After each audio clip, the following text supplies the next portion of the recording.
A new year with new exciting goals. 2025 is going to be the year I tackle something I've been dreaming about for a while. I have officially signed up for my first ultramarathon at Bryce Canyon. It will be a 50K and I'm super excited about it. For those who don't know, that's 31 miles of running in one of the most beautiful but challenging places on earth. And this isn't just about going the distance. It's about steep climbs, rugged trails, and pushing myself farther than I ever have before. This will be the longest distance I have ran. So today I want to share the 5 things I am doing differently to prepare for this big goal. So these are lessons that, I've learned from my marathon journey last year and things I know I need to change to show up ready for race day. So the first big change I'm making this year is hiring a run coach. So when I trained for my marathon, I just used a genetic internet plan, and honestly, it worked out fine. I finished the race, hit my goals, and really had a great experience. But as I reflect, I know I could have done better. I could have really trained smarter. So for an ultramarathon, especially one like Bryce Canyon, with all of its elevation and unique challenges, I do want a plan that is tailored specifically to me.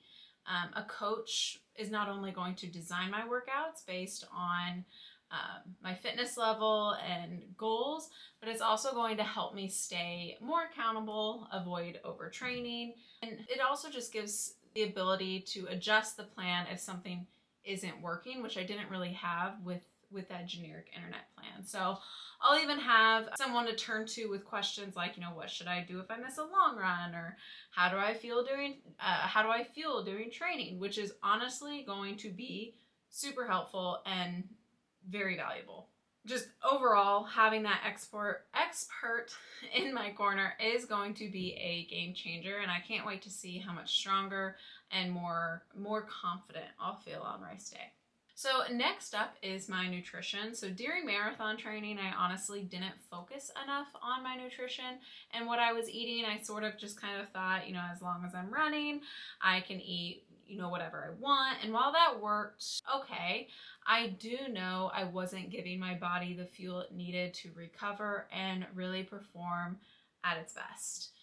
So this year I am making nutrition a priority. That means making sure I'm eating enough to support my training, but also focusing on quality. So I'm incorporating more whole foods, lots of lean protein, healthy fats, complex carbs, and just really experimenting with different fueling strategies for my long runs as well. For ultra distances, nutrition isn't just about what you eat, but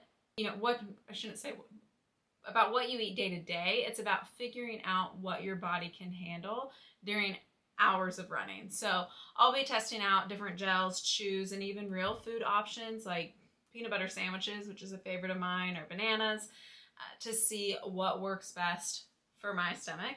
So if you have any favorites, feel free to drop them in the comments below. I'm always taking suggestions. So building on top of that as well, I might even work with a sports nutritionist to really dial things in.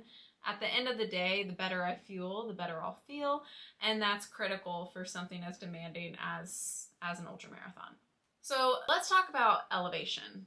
Bryce Canyon isn't just going to be, in my case, about 31 miles of running. It's 31 miles of climbing, descending, and navigating uneven trails. So last year, I avoided hill training like the plague. I stuck to flat roads because, let's be honest, hills are hard. And I know I can't get away with that this year. Elevation is going to be one of the biggest challenges of this race. So that will be my third biggest change this year, and I will be making it a big focus. I'm going to be hitting the trails more often, running on hills, and even using my treadmill's incline feature when I can't get outside. Honestly, where I live, I'm going to have a tough time simulating what I'll face at Bryce Canyon, but I am going to do what I can, and the more I can prepare my legs and my lungs for those climbs, the more confident I'll feel on race day.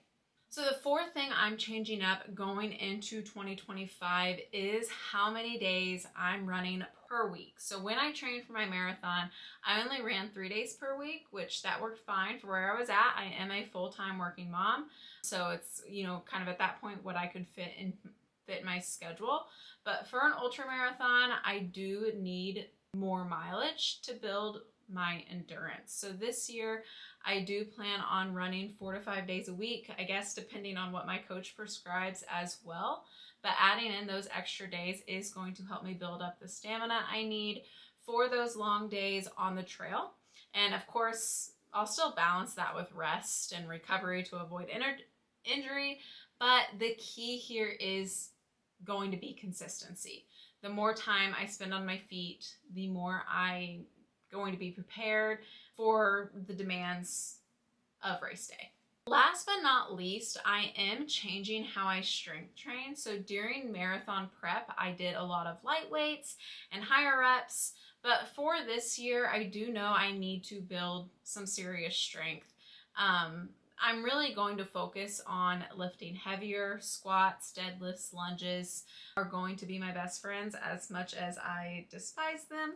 But building stronger legs will help me power up climbs and control my descents, while a stronger core will keep me more stable over those long distances. Weight training isn't just about performance either. It's also about injury prevention, and the stronger my muscles are, the more they can support my joints and handle the pounding of those long runs. So it's going to be tough, but I know it's worth it over the long run. So those are the 5 things I am doing differently in 2025 to prepare for my first ultra marathon. I'm going to be hiring a coach, focusing on nutrition, training for elevation, and increasing my run days and lifting heavier. I fully acknowledge that this year is going to be hard. There's no sugarcoating that.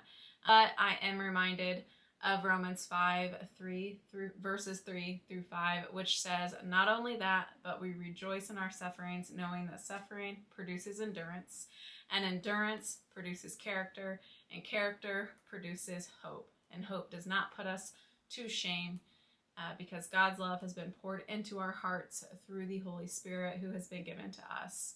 And this verse just inspires me so much. It's became one of my favorites. And it's funny, ever since I've heard it and kind of dug into it, it's been coming up more and more often.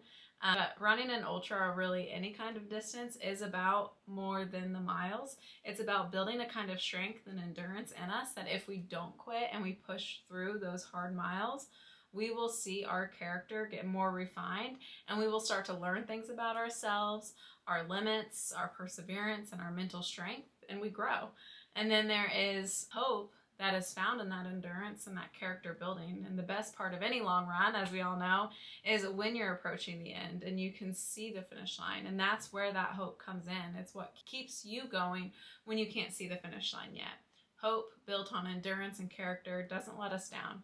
In fact, it grows stronger the more we lean into it. So if you're chasing a big goal this year, know that you're capable of so much more than you think. So let's tackle these challenges together. Thank you so much for watching and for being a part of this journey. And if you're training for a big race or have running goals for 2025, let me know in the comments. I would love to hear from you. Don't forget to like, subscribe, and hit that bell so you don't miss any updates. Here's to running farther, stronger, and purpose.